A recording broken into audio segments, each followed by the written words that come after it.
Kita berjumpa lagi dalam mata kuliah Cross Cultural Management dan hari ini kita akan membahas tentang pertemuan keempat tentang manajemen lintas budaya. Ya, sebelumnya telah 3 pertemuan kalian bersama dengan saya dan ini adalah pertemuan keempat. Dan pada pertemuan keempat ini kita akan membahas tentang budaya dan game management. Jadi perlu diketahui bahwa game management suatu perusahaan itu juga memiliki preferensi dari budaya tertentu. Oke. Nah, sasaran pembelajaran kita pada pertemuan kali ini adalah mengapresiasi dari efek nilai-nilai budaya terhadap cara manajer itu bekerja. Jadi seorang manajer itu memiliki preferensi nilai-nilai budayanya tersendiri, terutama juga dipengaruhi oleh budaya perusahaan dan budaya individu dan budaya kelompok di sana. Yang kedua adalah memahami bagaimana sejumlah praktik manajemen itu dibentuk sesuai dengan preferensi budaya para manajer terkait. Dan yang ketiga adalah mengetahui memahami ide-ide yang berbeda tentang pengertian nilai-nilai budaya itu sendiri. Nah, Simon Sinek sendiri mengatakan bahwa budaya perusahaan itu sangat penting, ya. Mengapa? Karena dengan budaya perusahaan itu adalah bisa melihat bagaimana manajemen itu memilih ataupun memperlakukan orang-orangnya yang akan mempengaruhi segala-galanya. Jadi pada dasarnya itu budaya perusahaan itu merupakan bagian dari manajemen dan manajemen yang memilih budaya perusahaan itu akan berimplikasi terhadap bagaimana cara mereka memperlakukan orang-orang yang bekerja di perusahaan tersebut.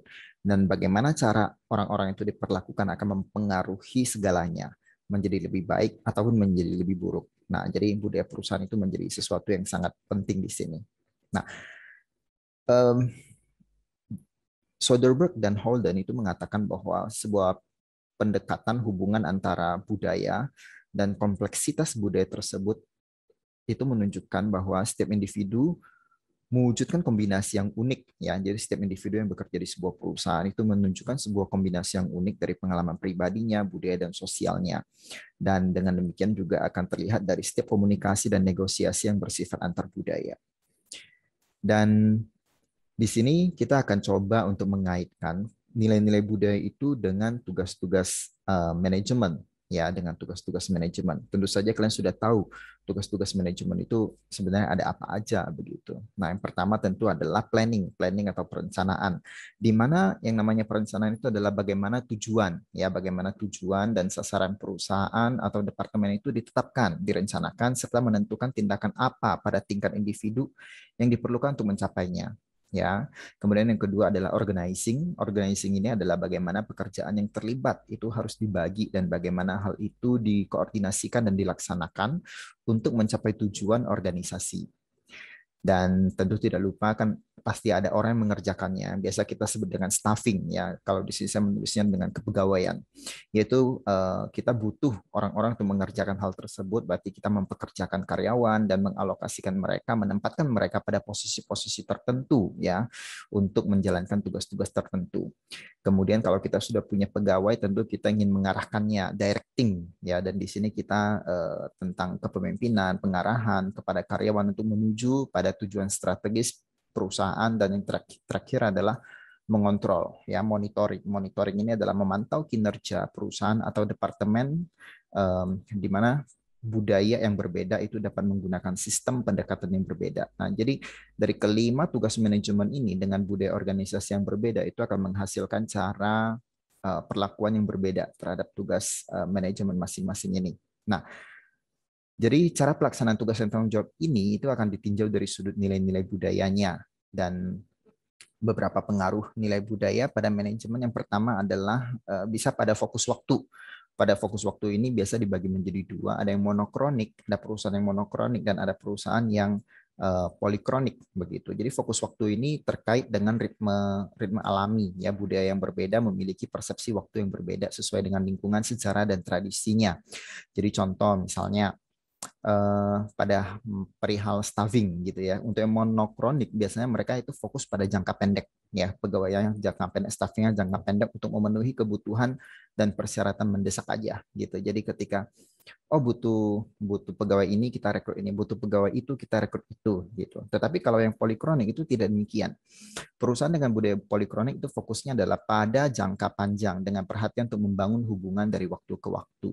Ya, jadi mereka juga melihat ke depan. Ke depannya saya butuh ini, maka saya sudah harus mengkaderkan yang seperti ini, seperti ini, seperti ini. Begitu. Contoh misalnya di Universitas Universal. Universitas Universal tentu dibangun bukan hanya untuk jangka waktu setahun, 2 tahun, begitu ya.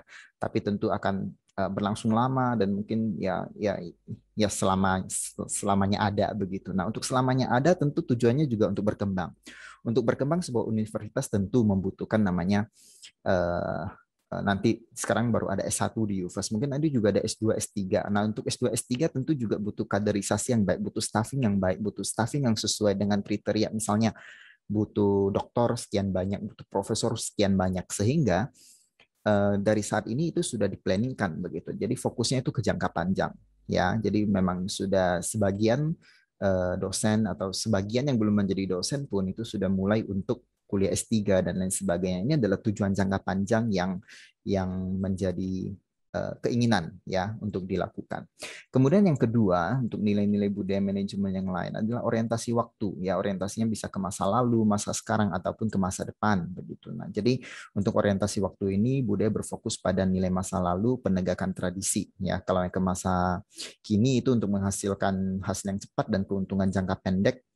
Kalau yang memandang ke masa depan itu kecenderungannya menyerahkan keuntungan menyerah ya, mereka tidak melihat pada keuntungan jangka pendek, tetapi mereka melihat pada prospek keuntungan jangka panjang yang lebih substansial seperti itu. Nah, contohnya misalnya dalam pengorganisasian ya, kalau dalam sebuah perusahaan yang fokusnya itu orientasi masa lalu, maka dalam hal organizingnya itu biasanya keputusan organisasi dibuat dalam konteks kebiasaan masyarakat ya, biasanya ngapain ya udah itu yang dilakuin gitu. Namun kalau untuk orientasi yang masa depan, pekerjaan dan sumber daya itu dibagi dan dikoordinasikan untuk memenuhi tujuan ya dan proyeksi jangka panjang untuk masa depan yang mereka kejar sesuai dengan sasaran strategis perusahaan tersebut.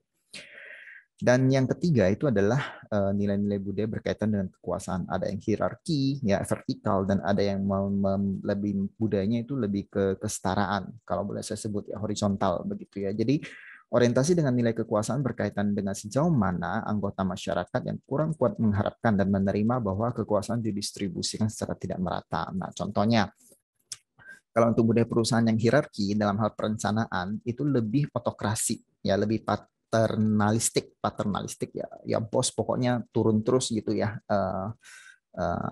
pokoknya bawahan ikut atasan gitu. Nah, paternalistik itu ditampilkan di mana manajer itu membuat keputusan tanpa berkonsultasi dengan karyawan. Namun berbeda dengan perusahaan yang memiliki budaya kesetaraan, di mana karyawan itu dapat mengimplementasikan rencana dengan cara yang mereka yakini paling tepat. Ya, perencanaan yang lebih partisipatif itu bisa kelihatan dari sana. Nah, kemudian nilai budaya yang berikutnya adalah kompetisi ya, kompetisi. Artinya ada perusahaan yang sifatnya kompetitif tapi ada perusahaan yang sifatnya kolaboratif atau kooperatif begitu. Nah, jadi di sini manajemen ada yang mendorong persaingan dalam suatu organisasi, tapi ada perusahaan yang mendorong tentang bagaimana sih melihat bahwa ini perbedaan ini bukan sebagai sebuah persaingan saja, tetapi lebih penting adalah merangsang inovasi, mengembangkan pasar, ya, dan fokusnya itu adalah kerjasama untuk mencapai inovasi terbaru, begitu. Nah, contohnya misalnya untuk perusahaan yang sifatnya lebih kompetitif dalam hal directingnya, dalam hal mengarahkannya itu peran pemimpin tujuannya adalah melacak dan menghargai pencapaian. Ya, stres yang terjadi dalam pekerjaan umumnya lebih tinggi ya untuk yang kompetitif. Namun untuk yang kooperatif itu peran pemimpin adalah memfasilitasi hubungan yang saling menguntungkan, sifatnya mutualisme. Nilai budaya yang lain adalah tindakan, yaitu berkaitan dengan aktivitas menjadi doing atau menjadi being. Nah, di sini keterkaitannya lebih kepada kondisi bahwa menurut Platscon and Stott itu mengatakan bahwa menempatkan aktivitas dalam sistem orientasi nilai mereka karena mereka menganggap ini sebagai salah satu masalah universalnya manusia. Ya, mereka melihat bahwa setiap metode ekspresi manusia sebagai hasil dari beberapa bentuk aktivitas, ya bisa berupa aktif maupun pasif. Nah, kalau kita contohkan dalam hal monitoring, ya untuk perusahaan yang menjalankan budaya itu doing, ya budayanya doing, melaksanakan budaya, maka fokusnya itu tidak hanya pada tugas-tugas yang harus dilakukan, tetapi juga pada cara-cara di mana tugas-tugas itu dilakukan dan pengelolaan kinerja dilakukan secara sistematis. Tetapi untuk perusahaan yang being itu fokusnya kurang pada efisiensi, ya dia tidak peduli dengan efisiensi tapi dia lebih mengejar efektivitas dan kemampuan beradaptasi. Nah, pengelolaan pengukuran kinerja cenderung kurang sistematis di sini. Dan nilai budaya yang berikutnya adalah tentang ruang. Ruang itu ada dibagi menjadi dua, ada perusahaan yang budayanya lebih ke ruang privat, tapi ada perusahaan yang lebih ke ruang publik begitu. Nah, jadi aspek orientasi yang berkaitan dengan ruang ini dianggap dalam beberapa budaya, ya itu contohnya seperti rumah, mobil, lemari es itu tidak terbuka untuk umum begitu. Tapi di budaya lain itu ada beberapa yang merasa nyaman-nyaman aja dan apa faktor kedekatan itu menjadi sesuatu yang diutamakan. Jadi contohnya dalam hal directing gitu ya, untuk budaya perusahaan yang private gitu, maka manajer dan karyawan itu biasanya kantornya itu tidak sama, itu terpisah. Ya biasanya untuk atasan manajer itu punya ruangan tersendiri dan karyawan ya punya ruangannya tersendiri. Namun untuk yang budaya perusahaan yang publik itu lokasi atau ukuran tempat seorang karyawan bekerja itu tidak selalu mencerminkan pangkat orang dalam perusahaan tersebut. Jadi bisa aja bareng-bareng aja begitu. Misalnya antara antara bosnya dengan karyawannya bisa aja mereka dalam satu ruangan yang sama begitu. Kemudian yang ketujuh adalah nilai budaya tentang komunikasi, ya ada yang high context dan ada yang low context. Nah, jadi kalau misalnya ketika menyelidiki komunikasi antar budaya yang berbeda, ya Hall ya itu memperkenalkan konsep konteksnya di mana itu akan menggambarkan peran yang dimainkan dalam proses komunikasi. Nah, jadi untuk yang low context misalnya dalam hal staffing gitu ya, kalau yang low context itu bisa lebih dikatakan apa ya, konteks itu lebih ke kepercayaan mungkin ya. Jadi di sini misalnya yang low konteks itu misalnya untuk kontrak kerja, yaitu biasanya kalau untuk perusahaan yang low konteks itu dia bikin sangat detail sekali, sangat terperinci, kemudian penilaian kinerja itu pun tertulis dengan baik dan detail gitu ya. Jadi sangat eksplisit. Sedangkan untuk perusahaan yang high context itu kecenderungannya untuk kriteria dan metode rekrutmen, seleksi, ya penggajian dan pemecatan bahkan ya itu tidak begitu eksplisit ya, dan ya itu semuanya berjalan tidak begitu detail ya, bisa tarik ulur dan lain sebagainya. Oke. Dan yang terakhir untuk nilai-nilai budaya yang ingin disampaikan di sini adalah berkaitan dengan struktur. Ada yang individualisme dan ada yang kolektivisme.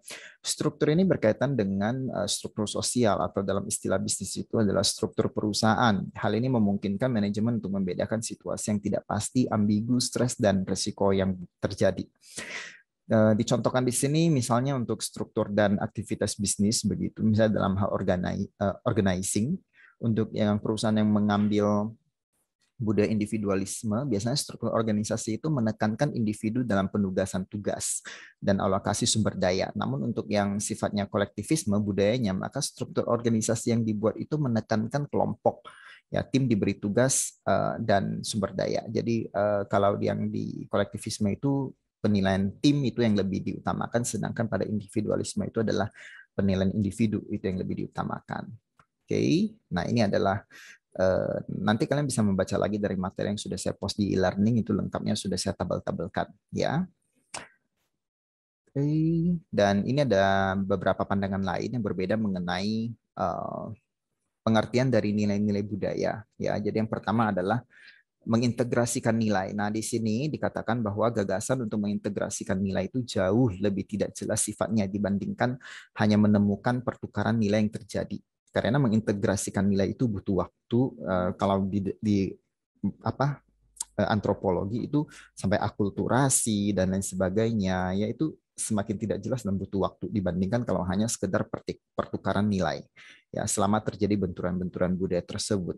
Mengapa? Karena sifat kompleks dan tak terduga dari proses integrasi ini, ya bagaimanapun juga nampaknya lebih mencerminkan sifat bisnis internasional saat ini dan meningkatnya saling ketergantungan antar negara. Mengapa terjadi saling ketergantungan ya? Karena perbedaan sumber daya, perbedaan baik itu sumber daya alam ataupun sumber daya manusia, ya sehingga seluruh dunia ini saat ini sudah saling terkait, ini yang dinamakan dengan globalisasi. Yang kedua adalah ide tentang pola budaya. Jadi Soderbergh dan Holden itu memandang bahwa budaya sebagai pola makna ya dan interpretasi. Jadi suatu bentuk yang menjadi komunitas budaya yang stabil, ada kelompok yang saling berbagi pola tersebut dan ketika berinteraksi dengan orang lain, polanya dapat mereka identifikasi. Kalau polanya dapat mereka terima, baik dalam bentuk dan disesuaikan dan menegosiasikan makna dan interpretasi bersama. Dan ketika pola itu bisa digabungin, saling menerima dan lain sebagainya, akhirnya ya budaya itu bisa sering ketemu dan kemudian terjadi bisa aja itu membentuk pola yang baru gitu. Dan untuk yang terakhir itu dari seorang peneliti yang lain lagi itu mengatakan bahwa budaya itu bukanlah seperangkat nilai, ya budaya itu bukan seperangkat nilai. Jadi menurut Early ya dia mengatakan bahwa